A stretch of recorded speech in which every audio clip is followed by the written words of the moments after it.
The sound isn't what gets you. It's the feeling. You see 1,000 vids of them, read the historical data, but the weight of it, the sheer kinetic force thudding through the packed earth and into the soles of your boots, nothing prepares you for that. He's running the fence line again. I call him Cinder. The lab coats call him Specimen 734, the first viable product of the Calliope Initiative. To them, he's a walking, breathing patent application. To me, he's just Cinder. His coat is the color of cooling embers, a deep, impossible brown that shifts to near black in the shadows.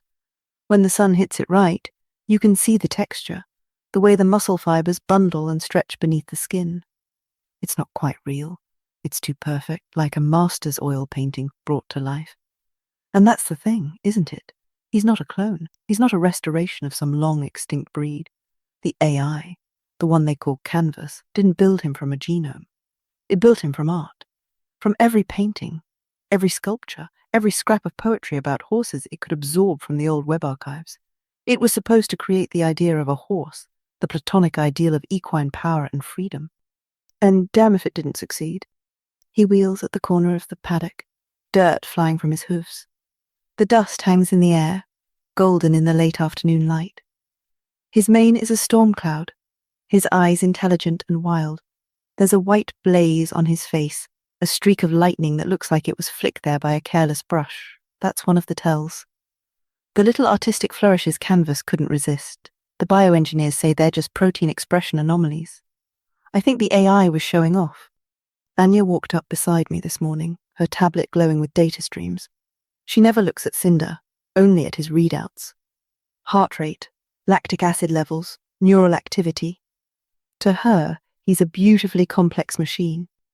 The investors are pleased, she said. Not a hint of warmth in her voice. The stress tests show his musculoskeletal system outperforms the baseline projections by 12%. I just nodded. My eyes fixed on Cinder as he tore a clump of nutrient paste-laced grass from a feeder. The sound of his chewing was real. The soft snort as he cleared his nostrils was real. They want to move to phase 2, she continued, oblivious. Terminal assessment. The words hung there, sterile and cold. Terminal assessment. I didn't have to ask what it meant. They were going to put him down, slice him into 1,000 pieces, and see how the AI's art translated into flesh and bone. To see if they could replicate the process for other things. Things that didn't just run in a paddock. Things with claws and armor plating. He's the only one, I said, my voice tight. The only one that made it to full term. All the more reason to understand the architecture, she countered, tapping on her screen. His flaws might be the key. The asymmetry in the facial markings, the slight over-articulation in the fetlock joints. Canvas was inefficient. We needed to streamline it. His flaws. She was talking about his soul. The little bits of chaos that made him more than just a data set. I've seen him watch the clouds. I've seen him get spooked by a drone flying too high overhead. He dreams. The neural implant feeds me the raw data, a jumble of images and feelings that aren't mine. He dreams of open spaces, of running until his lungs burn, of a world that doesn't exist anymore. A world he only knows because an AI scraped it from our forgotten art. That's what I've been wrestling with all day. He's not just an animal, he's a message in a bottle, a piece of our collective human memory made alive. He's every story of a boy and his horse, every cavalry charge, every lone rider on the prairie. He's a ghost, and we're his creators and his jailers. The sun is touching the horizon now, painting the sky in violent shades of orange and purple. The corporate transport that will take Anya and the assessment team back to the city is probably on its way. They'll be here in the morning, with their sterile instruments and their empty eyes. Cinder has stopped running. He's standing by the gate, looking at me. Not at the nutrient feeder, not at the water trough. At me. His breath mists in the cooling air. It's a quiet question. He doesn't know what a scalpel is, but he knows my scent. He knows the sound of my voice. The AI gave him the form, but I'm the one who gave him a name. That has to count for something. It just has to.